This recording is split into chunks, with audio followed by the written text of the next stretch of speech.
تو آج ہم بزرگ کی نصیحت سے ایک بہت ہی دلچسپ حکایت پر بات کریں۔ جی، حضرت ابو القاسم جنید بغدادی رحمۃ اللہ علیہ کا واقعہ ہے۔ ہاں، اور اس میں ایک پراسرار بزرگ سے ملاقات ہے اور نفس کے علاج پر بات ہے۔ ہمارے پاس یہ مختصر سا ہی بیان ہے، تو کوشش کریں گے کہ اس کی گہرائی کو سمجھیں۔ بالکل، اور اس حکایت کی خوبی یہی ہے کہ یہ نفس کی ایک بڑی بنیادی بات بتاتی ہے۔ مطلب یہ جو نفس کی بیماری ہے، ہماری اندرونی کمزوری، خواہشات کی پیروی کہہ لیں۔ ہاں بالکل، یہ خود اپنا علاج کیسے بن سکتی ہے، یہ اصل نقطہ ہے۔ صحیح، تو آئیے دیکھتے ہیں ہوا کیا تھا۔ حضرت جنید خود فرماتے ہیں کہ ایک رات وہ اپنے وظائف کر رہے تھے، جی، لیکن انہیں وہ روز والی کیفیت، وہ مزہ، وہ حلاوت نہیں مل رہی تھی۔ ہاں، اور یہ چیز ان کے لیے پریشانی کا باعث بن گئی۔ مطلب جب عبادت میں دل نہ لگے تو بے چینی تو ہوتی ہے۔ ظاہر ہے، تو انہیں نیند بھی نہیں آئی، اٹھے بیٹھے لیٹے، مگر وہ بیچاری بڑھتی گئی۔ آخر کار وہ اٹھے اور گھر کا دروازہ کھول کر باہر نکل آئے۔ اچھا، اور باہر نکلتے ہی کیا دیکھا؟ دیکھا کہ ایک صاحب ہیں، عبا میں لپٹے ہوئے، راستے میں ہی پڑے ہیں۔ راستے میں؟ عجیب بات ہے۔ جی، اور جیسے ہی حضرت جنید باہر آئے، ان بزرگ نے فوراً سر اٹھا لیا اور حضرت جنید کو اپنے پاس آنے کا اشارہ کیا۔ اچھا؟ جب حضرت جنید قریب گئے تو انہوں نے پوچھا کہ جناب آپ نے مجھے کیسے یاد کیا؟ کوئی پہلے سے تو بات نہیں تھی؟ ہاں، یعنی اچانک کیسے؟ تو اس پر ان بزرگ کا جواب بڑا، آپ کہہ لیں، معنی خیز تھا۔ کیا کہا انہوں نے؟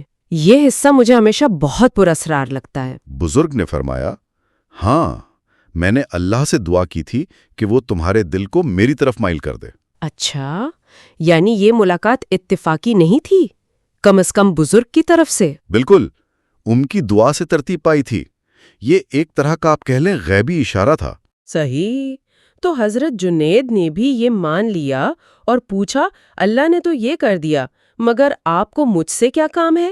اور یہاں وہ مرکزی بات سامنے آتی ہے، وہ کلیدی جملہ۔ جی، بزرگ نے صرف اتنا کہا، نفس کی بیماری کسی وقت خود ہی علاج بن جاتی ہے۔ بس یہ ایک جملہ۔ نفس کی بیماری خود ہی علاج بن جاتی ہے؟ واہ، یہ تو بہت گہری بات ہے۔ حضرت جنید نے اس کا کیا مطلب نکالا؟ حضرت جنید نے فوراً اس کی وضاحت کی، فرمایا کہ جب نفس اپنی خواہشات کی مخالفت کرنے لگتا ہے تو اس کی بیماری خود ہی دور ہو جاتی ہے۔ اچھا، یعنی نفس کی بیماری ہے خواہشات کی پیروی اور علاج ہے ان کی مخالفت۔ بالکل، تو جب آپ بیماری کو پہچان کر اس کے خلاف کھڑے ہوتے ہیں، وہی علاج کا آغاز ہے۔ یہ تو سمجھ آ گیا، لیکن کہانی یہاں ختم نہیں ہوئی نا؟ اس کے بعد بھی کچھ ہوا؟ جی ہاں، اور وہ حصہ تو اور بھی زیادہ حیران کن ہے۔ بزرگ نے حضرت جنید کی یہ تشریح سنی اور پھر اچانک اپنے آپ سے، اپنے نفس سے بات کرنے لگے۔ اپنے نفس سے؟ جی، کہنے لگے، اے نفس سن، میں نے 7 مرتبہ تجھے یہی جواب دیا تھا، مگر تو نہیں مانا۔ تو کہتا تھا کہ جنید کی زبان سے ہی سنے گا، لے اب تو نے ان سے بھی سن لیا۔ کمال ہے، مطلب وہ بزرگ یہ بات خود جانتے تھے، اپنے نفس کو سمجھا رہے تھے۔ ہاں، جانتے تھے، سمجھا رہے تھے، لیکن لگتا ہے ان کا نفس مان نہیں رہا تھا۔ اسے کسی باہر والے کی، کسی معتبر شخص کی تصدیق چاہیے تھی۔ تو اس سے نفس کی فطرت کے بارے میں کیا پتا چلتا ہے؟ یہ ضد، یہ شک؟ یہی تو، یہ نقطہ بہت اہم ہے کہ نفس کتنا، آپ کہیں، اڑیل ہو سکتا ہے۔ بعض اوقات ہم سچائی جانتے ہیں دل میں، لیکن اسے ماننے کے لیے کسی باہر کی آواز کی ضرورت پڑتی ہے۔ ہاں، کسی اتھارٹی کی، کسی واقعے کی، کسی دوسرے کی گواہی کی۔ یہ انسانی نفسیات ہے کہ اندرونی یقین کے لیے بھی کبھی کبھار بیرونی سہارا چاہیے۔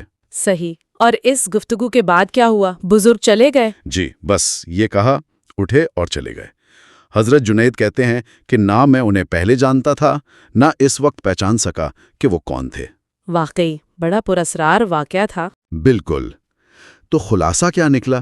پہلا یہ کہ نفس کی اصلاح کا طریقہ اس کی خواہشات کی مخالفت ہے۔ جی، اور دوسرا یہ کہ کبھی کبھی ہم جواب جانتے ہوئے بھی ہمارا نفس اسے قبول نہیں کرتا، اسے باہر سے تصدیق چاہیے۔ یہ واقعہ تو ہمیں اپنے اندر جھانکنے پر مجبور کرتا ہے، اپنی کمزوریوں کو پہچاننے، ان سے لڑنے کی ہمت پیدا کرنے۔ ہاں، خود شناسی اور اپنی خواہشات پر قابو پانے کی اہمیت واضح ہوتی ہے۔ بالکل، اور یہاں سوچنے کی بات یہ نکلتی ہے کہ ہماری اپنی زندگیوں میں وہ کون سی ایسی بیماریاں ہیں، عادتیں ہیں، چیلنجز ہیں جن کا علاج شاید ان سے بھاگنے میں نہیں بلکہ ان کا سامنا کرنے میں ہے۔ جی، ان کا سامنا کرنے، ان کی اصل کو سمجھنے اور ان کی بیجا خواہش کی مخالفت کرنے میں ہی پوشیدہ ہو۔ یہ ایک سوال ہے غور کرنے کے لیے۔